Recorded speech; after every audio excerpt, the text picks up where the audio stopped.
This is Jim Fetzer, your host on The Real Deal, where I'm very pleased to have as my special guest Scott Henderson, who's been doing research on the Apollo moon landings. Good morning, sir. Thank you for having me on the show. Mark Salin sends his best to you. And a little history about myself. I'm a chef by trade. I've always been interested in the moon landings, and in 1969 I was just starting high school. So the science teachers were, of course, very interested in it. It was a very hot topic, and all through high school, every science class we had, I mean, the moon landings and everything came up about it. We even had a model of the Saturn V rocket in the corner of the science room. But of course, it was all predicated on the assumption we'd actually gone to the moon. Well, of course, and in those days, of course, why would you question anything? And so for many years, I believed, like everyone else, that we went to the moon. And when I first started hearing about the conspiracy, I thought I better have a look, because I've always been interested in it. I always followed NASA. And when I first started, I mean, the first thing I was doing, I was looking for the evidence that we went. I wasn't looking the other way.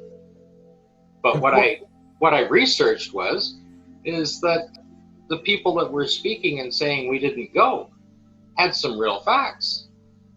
And that just made me dive deeper into it. I spent probably 3 or 4 years still looking for the evidence that showed that we went. And the harder I got into the subject, and the more I researched it, the more I realized that it didn't happen. It's quite disillusioning, isn't it, to discover some huge story, whether it happens to be JFK or 9/11 or the moon landing, was a pack of lies, a whopper perpetrated by the government on a gullible public. It's a shocking and disillusioning experience, Scott. Oh, I realize that. The one thing that the fanboys of NASA claim is that it was easier to go than it was to fake it. Well, and as a matter of fact, they couldn't fake it either. Okay, they still filmed it. Yeah, that was attributed to Stanley Kubrick by most, including Jay Weidner, for example, who showed it was done using what's known as front screen projection, where the background is every bit as much in focus as the foreground, which of course would be an optical impossibility were it bona fide, all authentic and on the up and up.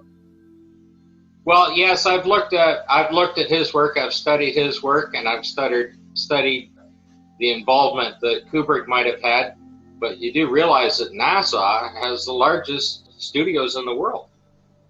Isn't that appropriate? Scott, Right? let me turn to your slide set here. Apollo photographic studies. I'm just so very pleased to have you here. Here's our first. Yeah, we'll start into it. The first set that we're going through are with the rover itself. This is the Apollo 17 rover.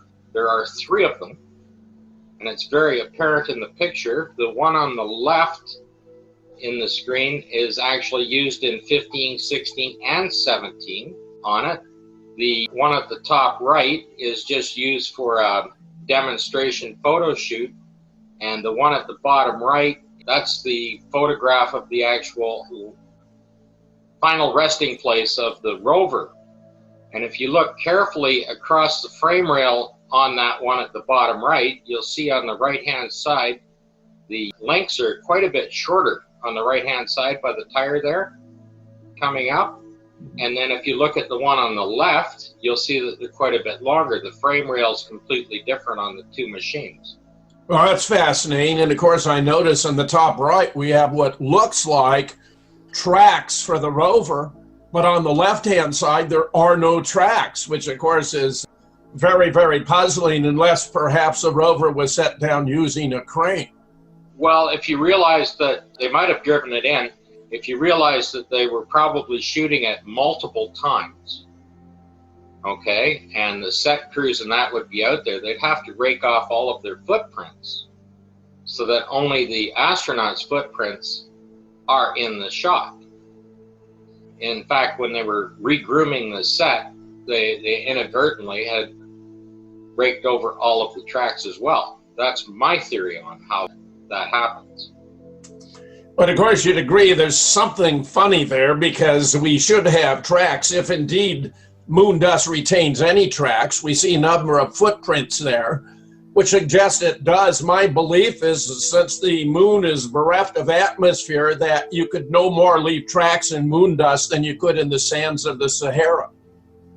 That's right. Well, of course, this was not shot on the moon, so the tracks are there, right? And they're very defined. If you go to the next slide on there, that on the left is Apollo 16. That is the first photograph where the fender fell off of. And the one on the right is Apollo 17. I mean, they were literally using the same equipment for all of the 6 missions that they photographed. That you'll see it that more apparently as we run through them, that it's the same equipment being used, and you can see it age over time. So the astronauts in Apollo 17 took one of the maps off and put it on the fender, and that's how it got there. But it actually fell off in Apollo 16. It's the same rover, that particular one. Now, this is also Apollo 16 in this one, and if you look just above the fender there, you can see that the steering arm has fallen down. Okay, and the steering was damaged in Apollo 15, and apparently was magically repaired by parking it in the shade overnight. And that's done by a well-respected presenter that put that out. I won't say who it is. But what happened is the front steering broke, so the front tires would just splay out. So the only way to keep it running and going is they were driving it backwards. And on the right-hand photograph there, you're looking at the tire tracks, and the actual video of that, they've actually reversed the video, so it looks like it's driving forward. But it's exactly following the tracks. Now, the chevron pattern on the tires show you which way it's running. They're driving that backwards, and they're stopping and taking pictures and driving it backwards. And there's about 70 or more photographs of that on it. And if you look at the photographs backwards, then it matches the video, because the video has been run in reverse, right? If they were actually driving over their own tire tracks, the chevron pattern would be the other way. Here is the same rover in 15, 16, and 17. Those are the top photographs on it. And the close-ups of the tire show that the left rear wheel axle has a leak in it, and it's coming out, and as the tire rotates, the oil is getting all over the rim, so the dirt is now sticking to it, right? And you can see it in 15 on the top left and 16 in the middle. That's apparently the sea rock there, that one in there. And the bottom are the blow-ups. And by the time you get to Apollo 17, which is the one on the right at the bottom, the oil is really leaking rapidly out of it, and it's going up the frame rail, it's going across the side frame on it, and other associated pictures with it. It's actually getting all over their suits as well. And of course, Scott, wouldn't it have been all but impossible to repair a rover on the moon? They had absolutely no contingency for any additional equipment when they were traveling, so they had no repair equipment. The amount of tools were cut down that they needed to have. They developed a bolt called a Boyd bolt, which is, they just needed one tool, and they just push it in and give it a half turn, and it releases the equipment. So all of the equipment were set up and designed with these Boyd bolts on it, so they only needed one tool. It really looks like a shabby piece of equipment. Well, the rover, like I said, they're using the same rover, for all the missions. This is exactly the same machine for 15, 16, and 17. And I mean, these are hand-built machines. There's no way that they would reproduce the same problem. And of course, it was ostensibly just left on the moon for subsequent flights so that the astronauts wouldn't be saddled with the problem of transporting another rover to the moon. Well, if you had a problem with the rover in 1969 or 1970, right? Or 70 or 71, they put it up there, right? And they saw that it was a problem, they'd certainly work on the next one to make sure it didn't have a problem before they loaded it on the rocket, wouldn't they? They'd be testing all that equipment out again. They certainly have this same problem over and over again. It definitely shows that it's the same machine. This is Apollo 16. This is the jump salute, and that's a failed attempt at reduced gravity of the moon, because he's only jumping about 18 inches off the ground. And this rover is the only picture of this particular rover, and it's identified by having a double rib on the front left tire, on the fender there. It's the only shot of it going, and it's a perfectly clean rover. You see there's no dirt or dust or anything on it. It's just set there for this photo shoot. A double rib, yes, I see it there. Yes. So how can they account for having two rovers on the moon? Well, they didn't. They were just using multiple equipment while they were filming it. Like I said, they weren't able to properly fake a full simulation of it, but they still filmed it anyway and did the very best they could.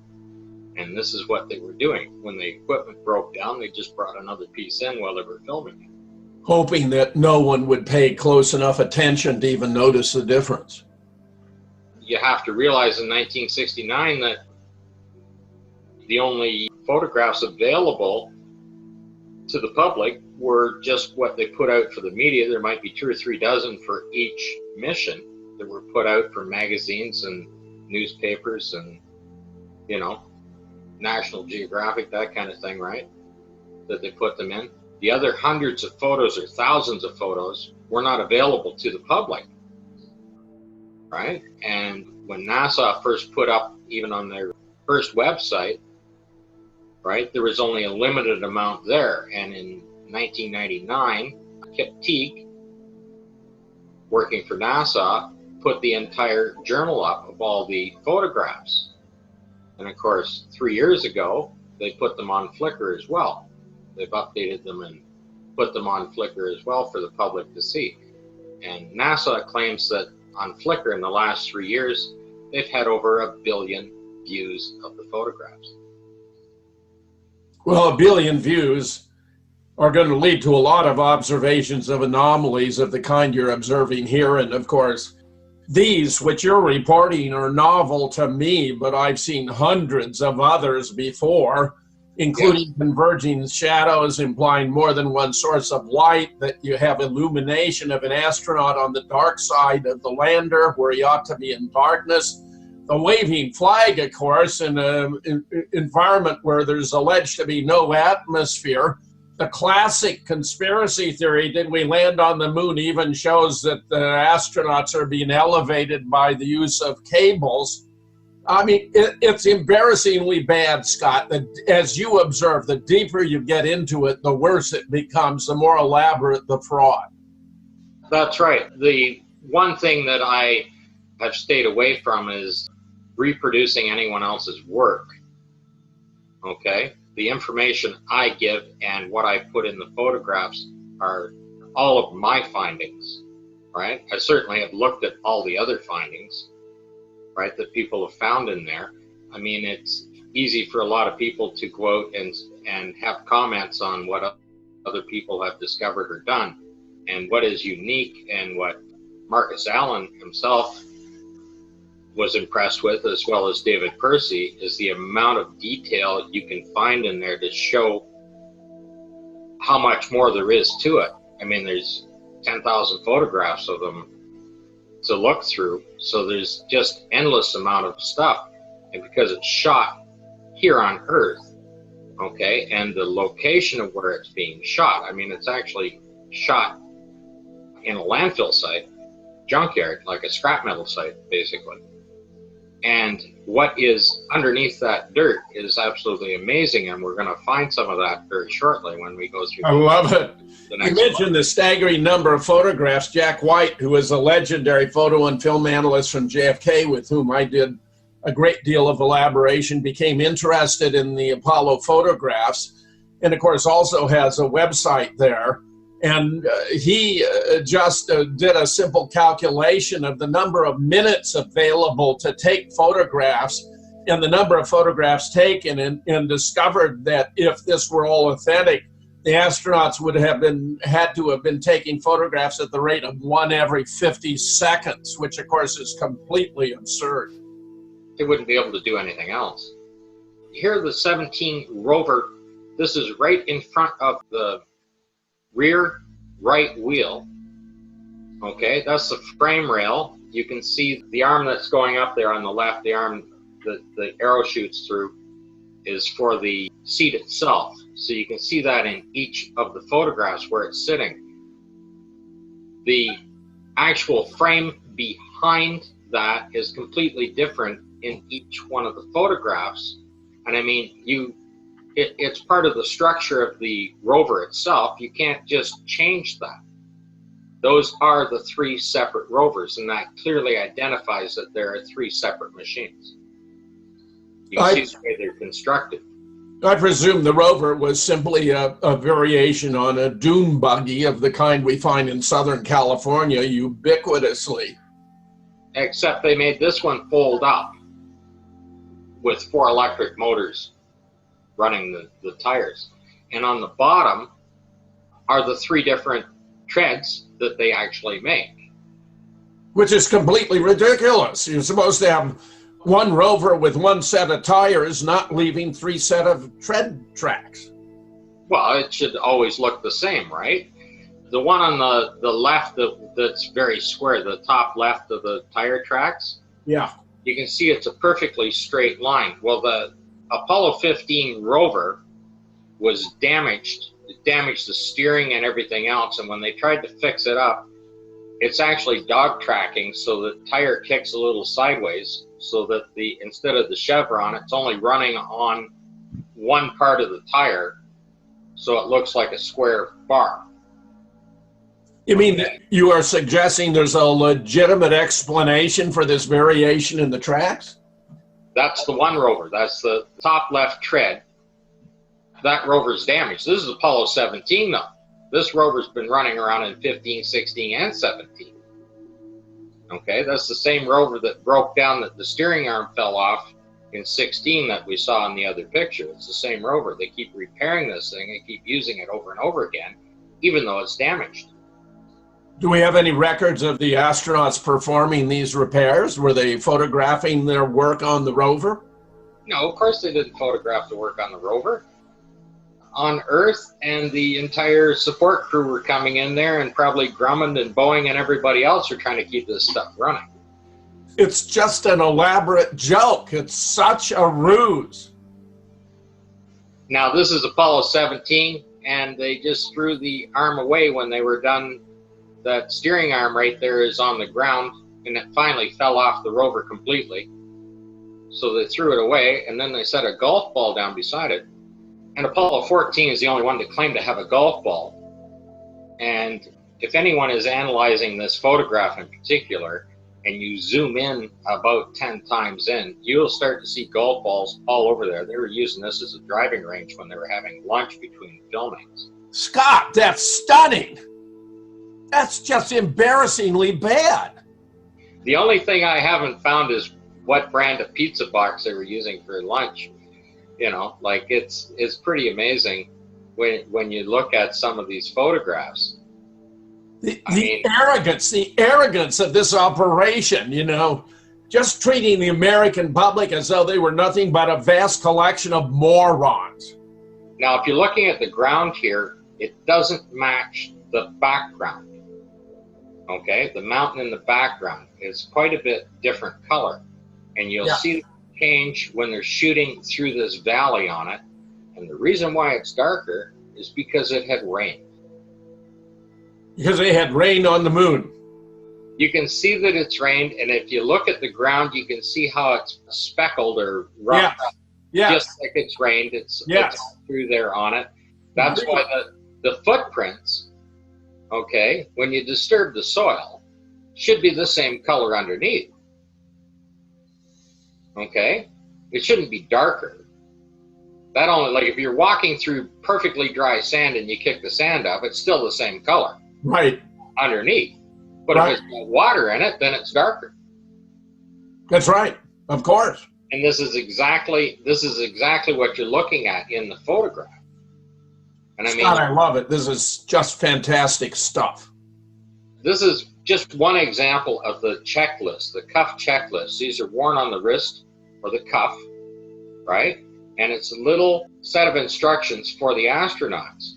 But what they actually are instructions on how to film each scene.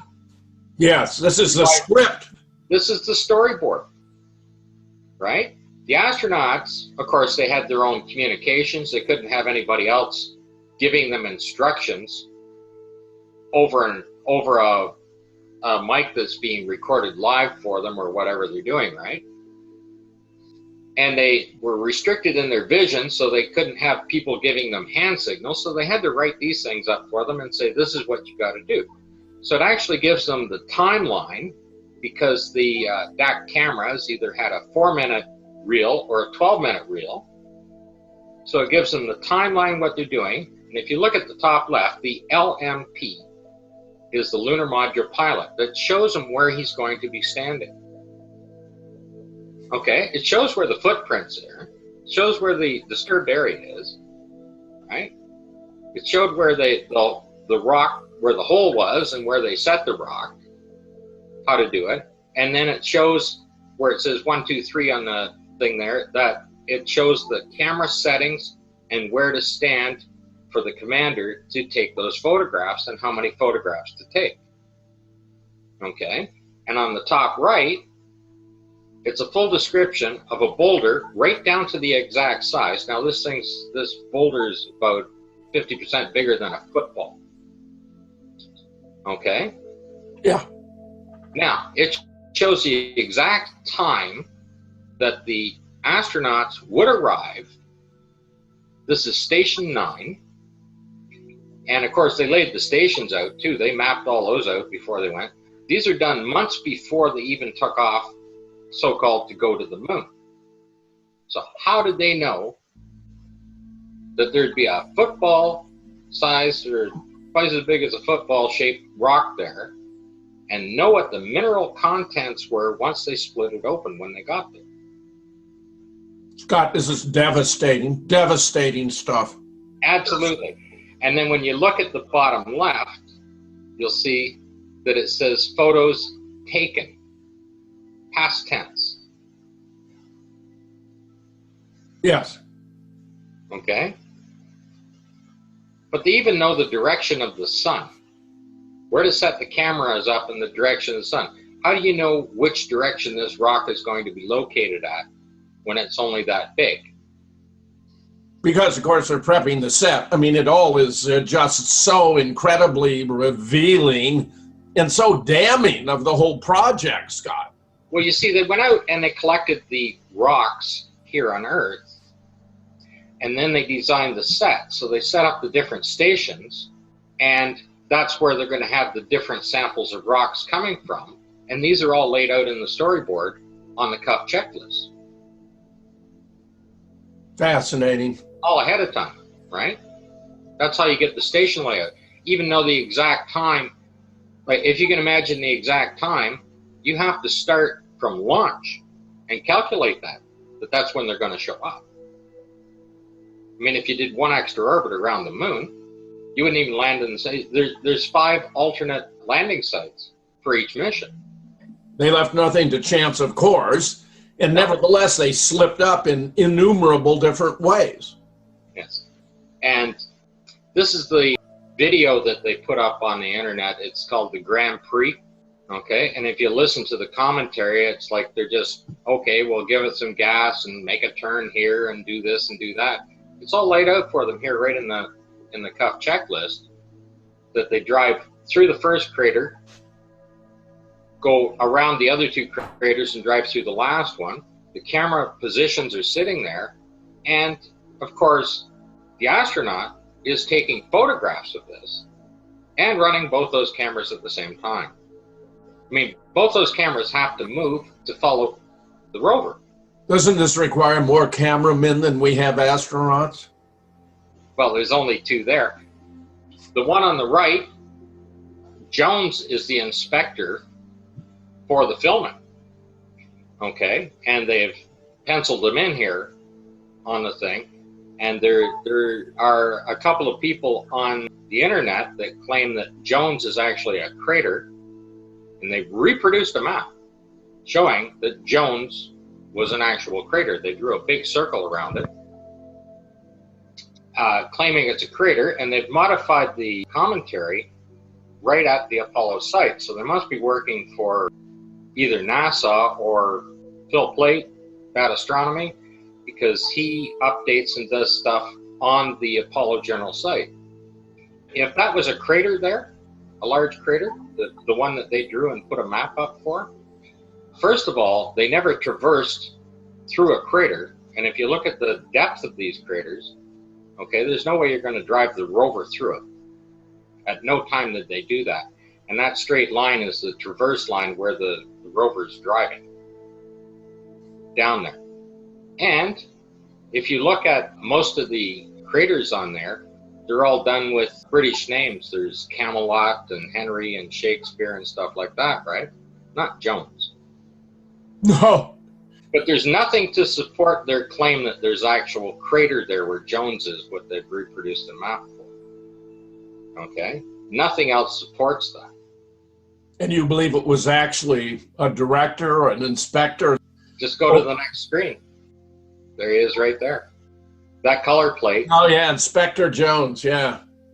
That color plate is at the start of the photographs, right? This is at the start of the video that's running on here. This is so revealing in and of itself, for crying out loud. And if Post is the photographer, he wasn't on board. He never went to the moon. Now look at the date. 28th of November, 1972. Well, they didn't launch until December the 7th. The launch date for Apollo 17 was December the 7th. This was shot on the 28th of November. Or about 10 days before they even took off. Yes. Now, all of these videos are online. The raw uncut videos have this color plate at the start of them, and it shows the date, the inspector, and the photographer for each of them. It's that accessible. They're all on YouTube. If you take a look at any of the missions, okay, they're all there, and they're all taken beforehand. How can anyone be taken in, Scott? I mean, after seeing what you presented already, I can't believe anyone could continue to believe this was real, any of it. It was also obviously staged and faked and phony. Right. Well, like I said, they claim it was impossible for them to fake. And it was. Okay? They couldn't manage zero gravity. They messed that up because the only time the astronauts would be in weightless condition would be when they were in orbit around either the Earth or the Moon, when they reached that equilibrium that they would be weightless. When they're traveling to and from, they wouldn't necessarily be weightless. They'd still, you're pulling away from the Earth, you're going to be affected by the gravity. But they didn't know that, so they showed them being weightless the entire way, right? The videos of them supposedly in 1/6 gravity on the Moon, I mean, you see them tripping and falling, you see the wires pulling them up, you know, after they fell down because they couldn't stand up and things like that. And of course, if you look on their suits, they have clips right at their waist. There's two big hooks right there for the wires to hook onto, right on their suits. It's pretty amazing. Okay, on the left is Apollo 11, and the helium tank there is in quadrant 1. And what isn't shown is the extra batteries for their backpacks, the Bliss, are down on the left-hand side on that. And that helium tank pressurizes the 4 fuel tanks to push it through the engine. Okay, on the image on the right, okay, you can see where the ladder is. You're still quadrant 1 where that big black arrow is. That's a little schematic of the rover, and that's the 2 tires folded in, and it's in there. So the helium tank has been removed. Okay, and if you remove the helium tank, you can't pressurize the fuel to run the engine. Saying is even from the point of view of the engineering design, it's a preposterous arrangement. Well, they had to add the rover to it somehow, so they simply removed the helium tank. Okay, they didn't. It's not relocated. There is no other spot to relocate it. Okay, the engine sits in the center square, and then the 4 around it, the 4 squares around it are where the fuel tanks sit. Okay, and then what's left over on the side are the bays, which are triangulated in, right, to fill in the bays. So you have your payload bay, and your experimental equipment is in 2, right? And quadrant 1, this is where the helium tank was and the extra batteries for their backpacks. That's all been removed just to hold the rover in place. The thing won't run. The engine won't run without that tank. Well, that's what NASA says. I think it would run just fine without that tank, but the whole thing was just junk. This is just junk, Scott. Yeah. Now, this is an interesting shot. The first thing you should take note of is that is the CSM. Okay? And the picture is supposed to be shot from the lunar module. Now, at no time was the lunar module in a higher orbit above the CSM. And the following photographs of that, the CSM is actually descending to the moon, which it didn't do, only the LEM did. Now the second part of this is that is the moon behind it, nice, brightly lit up. So the silver reflection on that should have nothing but the blackness of space. There's nothing else there. There might be a little image of the lunar module, but that's not what you're looking at. This thing is hung up in a hangar somewhere, and if you look at the close-up, you'll see that there's the 2 doors are there. Those are colonial-style doors. One has the window in it, right? The other one, you can see the handle and the latch on it. And then back on the right-hand side, there's 3 guys standing there. 2 are facing to the left, and the other one is facing forward. And if you look at it, you can see their arms, their hair, their faces are all there in those images. Now, you mentioned the blackness of space. My presumption has been that the sky would be ablaze with points of light that were distant stars, that they wouldn't be twinkling because of the lack of atmosphere. But either way, you should be looking up at the CSM, not down toward the moon. Down. But because it's pointing up, okay, even if it's not going to show stars or anything else, it should only be the blackness of space. There should be nothing else reflecting off of that. Okay? And that's exactly what you're looking at. I mean, like there'd be a bright spot reflection of the sun, wherever it's hitting on it. And there might be a little spot because of the angle of that cone, right? There'd be a little dot of the lunar module would show up in it. And neither of those are there. Well, your most devastating point is the CSM was never in a lower orbit below the LM, and therefore the photograph is impossible. It gets down to a little tiny dot that you have to zoom in to even see it. It's that much lower. And there's absolutely no way, and all of their other documents that support the orbits and their paths never show the CSM below the LEM. The LEM comes up to it and joins with it. This is an interesting photograph. This is of course, the iconic photograph of Buzz Aldrin. And he's actually pointing at his watch. And because the astronauts themselves are the whistleblowers, they do a lot of pointing stuff out. A lot of pointing stuff out.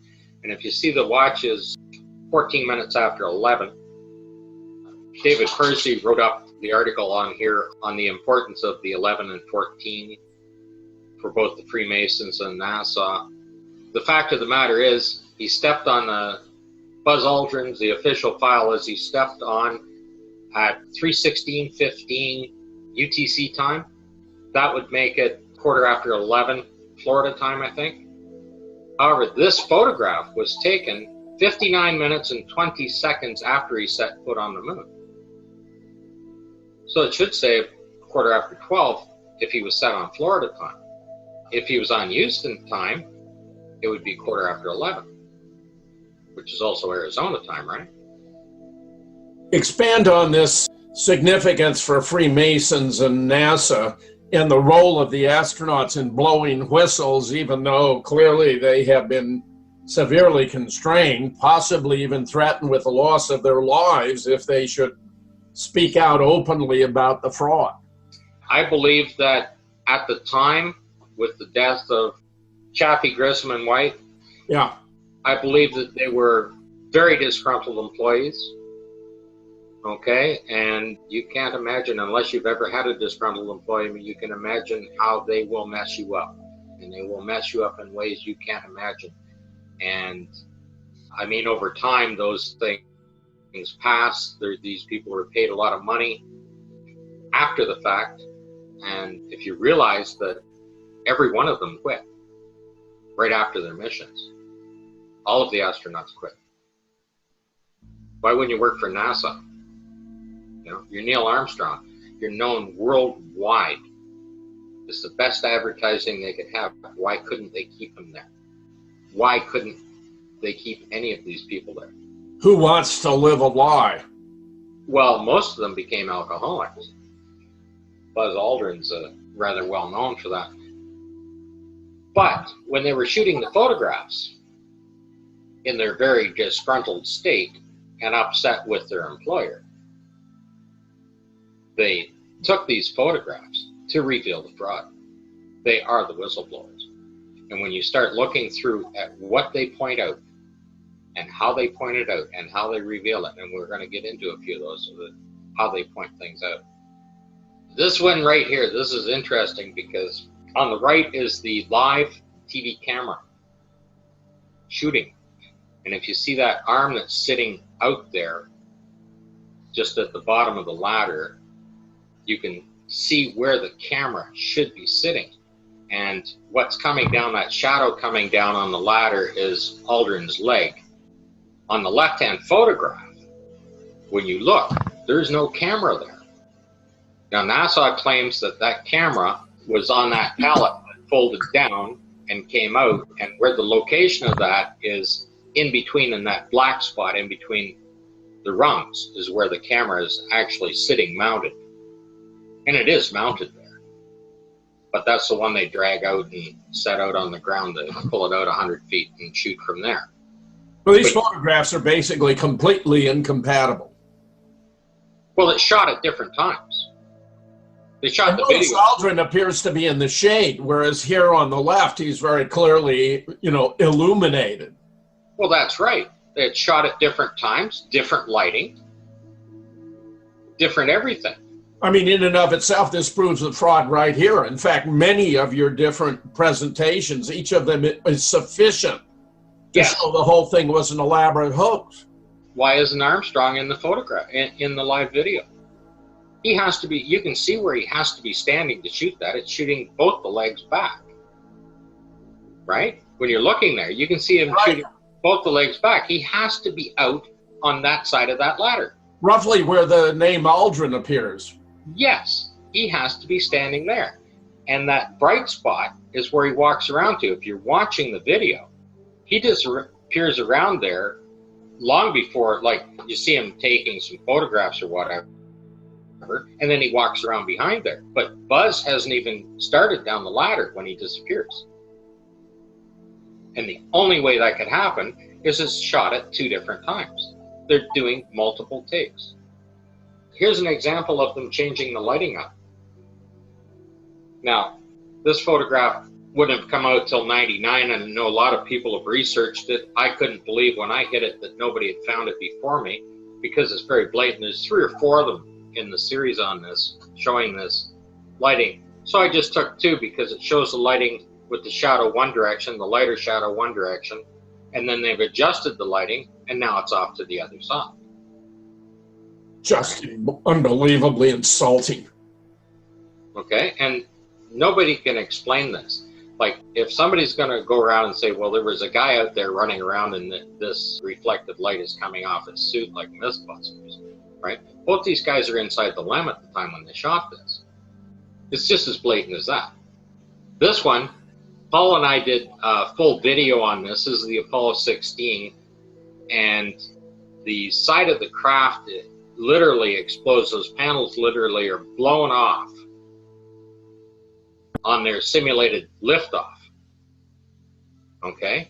And if you look at the top right, you can see that the paint, like they're using the same LEM over and over again, and the paint is peeling back on it. And I imagine the astronauts are so frustrated, they just decided to blow the panels off the side of it so that they could get the thing fixed up. And the video shows them blowing that off. The bottom right-hand photo there shows the panels literally torn apart. And what is behind those panels are all of the sensitive instruments and controls that run that machine. Okay, and when you see the size of the explosion in the video of the takeoff of the Apollo 16, okay, this thing would have ruptured the hull and completely wouldn't just disable the machine, it would just literally explode with the amount there when it ruptured the hull in that kind of a vacuum. Okay? So it would have destroyed their ability to launch from the moon. Well, this thing on liftoff, that's all of their controls and relays, telecommunications, everything else are behind that panel, directly behind it. And anyone listening to this, just watch the video from Paul on the plane of the Apollo 16 liftoff. When I was a kid, there was a real cheesy TV program called Flash Gordon, and they had very primitive props. This is reminiscent of Flash Gordon, Scott. Absolutely. I've been studying how they were doing the simulated landings and takeoffs, and Paul and I will be doing a video on it as well. I believe they were using high pressure steam to simulate the landing. When they got to the liftoff, all of that equipment was in the lander part, so they didn't have anything to simulate an exhaust on takeoff. I actually have a shot of the interior control panel inside the LEM, and it shows a full bank of heater switches, and then it shows gauges, and it says steam pressure right on it. Steam pressure right on it. Right on the panel. You got to watch that video because Paul and I are going to put that one up. I love it. I love it, Scott. Okay. Now this is some real staging. And it took me a long time because I was kind of stuck on the fact that the wheel was off the ground. And I still haven't figured out why they did that. If you look at this tool, they've set it up on this dirt pile. Well, first of all, this dirt pile looks like it was put there by a front-end loader. And there's no other dirt pile like this on any of the photographs, right? They're all kind of smoothed over little mounds, but not just a pile of dirt like this. So I'm looking at this tool, and it just struck me that the shadow of the tool makes an arrow. Well, if it's an arrow, it's pointing to something. So I zoomed in, and if you look at the center image, the blown up image there, you can see the black ring and the rubber tip of the glove on the pinky finger. And then if you follow it up to the top, there's three little knobs at the top that they've held it in place with. That's a right-handed glove. And of course, there's enough dirt falling off it that it's you can see how white it is, right? On the top right, those are gloves sticking out of the dirt. You can see there's 4 fingers, 4 fingers, 4 fingers, 4 fingers. And when you look through that entire pile of dirt on that side, there's probably a whole skid full of gloves. And they probably had a manufacturer that, you know, they'd be putting out contracts for different stuff. They didn't use this particular style of glove, but there's other kinds of work gloves in there, and they're stacked up in like half a dozen in a stack and bunched together, and you can see the fingers sticking out all over it just by zooming in and looking on this. This is an anomalous and inadvertent product placement, Scott. This one photograph showed that everybody was in on it. The people that were designing the sets, the camera crew, and the astronauts. Okay, out filming this. They put this together and set it up. And you can see they would have had to have done that for security, because if someone were naive and thought this were bona fide, they'd of course have their mind blown and they'd be a security risk. So they had to recruit with the understanding that what they were doing was simulating a moon landing and that they were consigned to secrecy. They're trying to expose it as best they could, but they still had to get these photographs past NASA. Yes. Right? Here it is. You look at it. If you don't look at it, you imagine somebody in NASA looking at the photographs, and they went out there and they shot 1,000, 1,500 photographs, right? And they're looking through them for clarity, color, whether they're in focus, whether they're sun blinded or whatever, right? They're not looking at the details that's in there because they're assuming that these people are doing their job. All of this stuff is in there. Okay? And yes, it took 50 years to get to this point. Many thousands of people have looked at these photographs. I mean, like when Marcus Allen, if you realize what he was doing, it's absolutely amazing, because the only photographs he had were just a few dozen, or I think maybe a dozen is all he had. And they were designed for magazines and any other media events, right? These things were airbrushed over, color corrected, centered, the whole 9 yards, right? And he's looking at the photographs and he's saying, God, the lighting's not right. This isn't right. That isn't right. He's spotting that out. That's incredible compared to what I have. First of all, I have what everybody else, like, there's something to look for.